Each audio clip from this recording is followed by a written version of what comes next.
Get the cards you want, block what you think your opponents want, and do you think you have enough points to win the round? In Sea, Salt and Paper. And today we'll be teaching you how to play Sea, Salt and Paper, game designed by Bruno Catala and Theo Riviere and published by Bombix. And hello everyone, it's Stella. And Tarrant here from Meeple University. Alright, let's get to the classroom. Sea, Salt and Paper is a rummy-style set collecting or mel building game for 2 to 4 players. Players will draw cards from the deck or shared discard piles, trying to gain sets and combinations which will earn them points or special actions.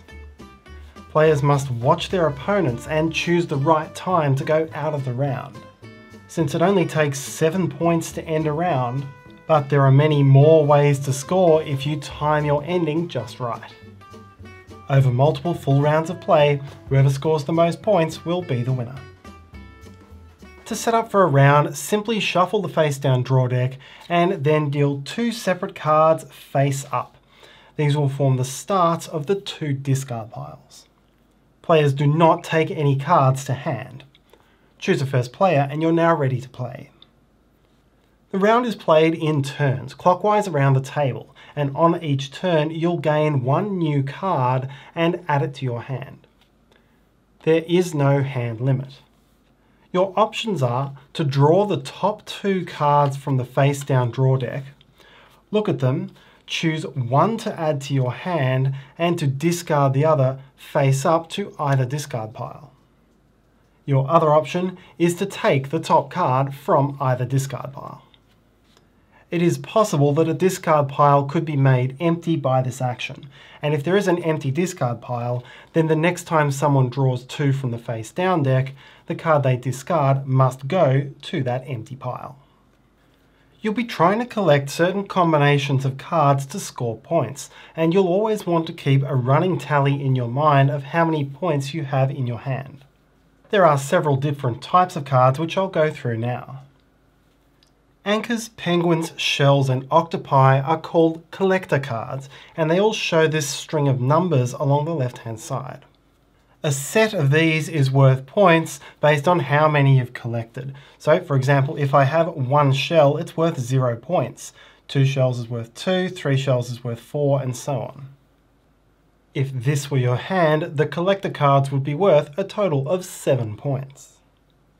Fish, crabs and boats are standard duo cards. They can be identified by having 2 of the same icon, one with a dotted line. Having a single one of these cards in hand scores no points, but having 2 matching cards scores 1 point and gives you a once-off special ability. When you want to take a duo set's once-off ability, you can do this at the end of your turn after drawing your card. You must play the set face up on the table. It still counts for its 1 point exactly as it would have if it were still in your hand. And then you resolve the effect. For the fish, draw the top card from the deck into your hand. For the crabs, choose one of the 2 discard piles, look through it, choose a single card to add to your hand, you don't have to show this to the other players, and return the other cards to that discard pile in the same order. And for the boats, take another complete turn. There is one other type of duo card, which is the shark and swimmer. To count these as a duo pair, in order to score the point and trigger the effect, you must have 1 of each in hand.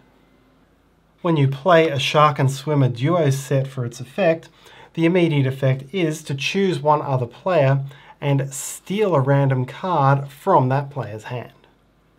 Players can play as many duo sets as they want, either on the same or different turns.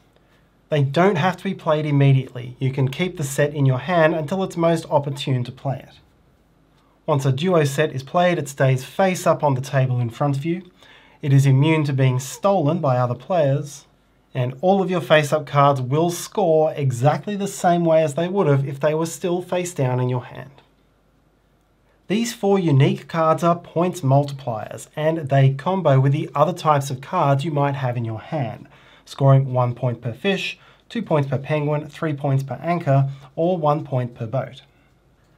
Remember to include any played duo pairs in this scoring. If this were your face down hand, the boat bonus card would be worth 3 points. Finally, there are 4 mermaid cards, and if you have one, look through all of your cards, again, both your hand and any on the table, and score 1 point for whichever colour you have the most copies of. This mermaid would be worth 4 points for black.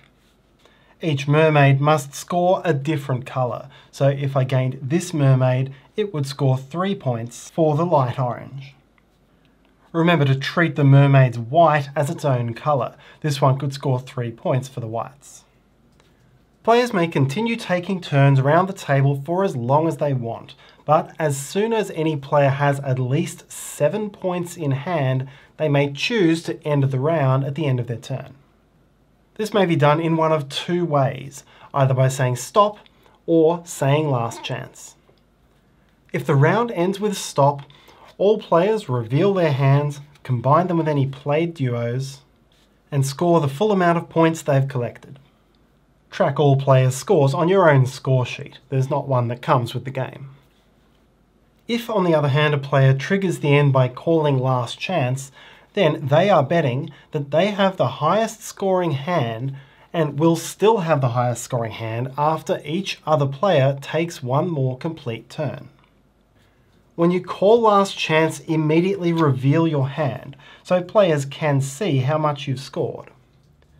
A revealed hand is safe from being attacked by shark-swimmer duo combos.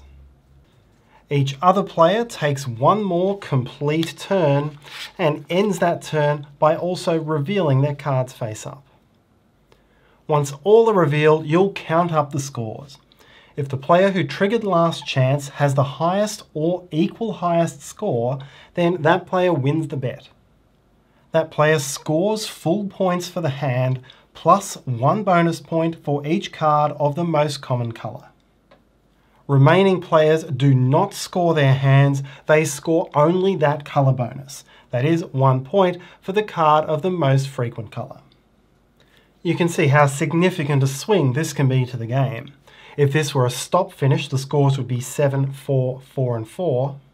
But for a successful last chance finish, the scores are 9, 1, 2 and 2.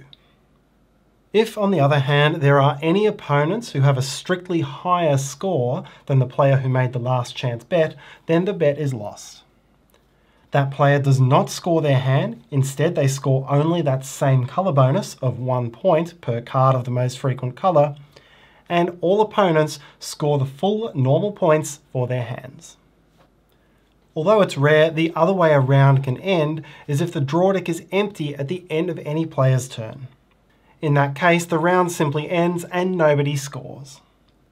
If the game is not yet over, you now set up for the next round by gathering all cards back together, shuffling them into a new deck, and, as in setup, placing the first 2 cards to start the discard piles.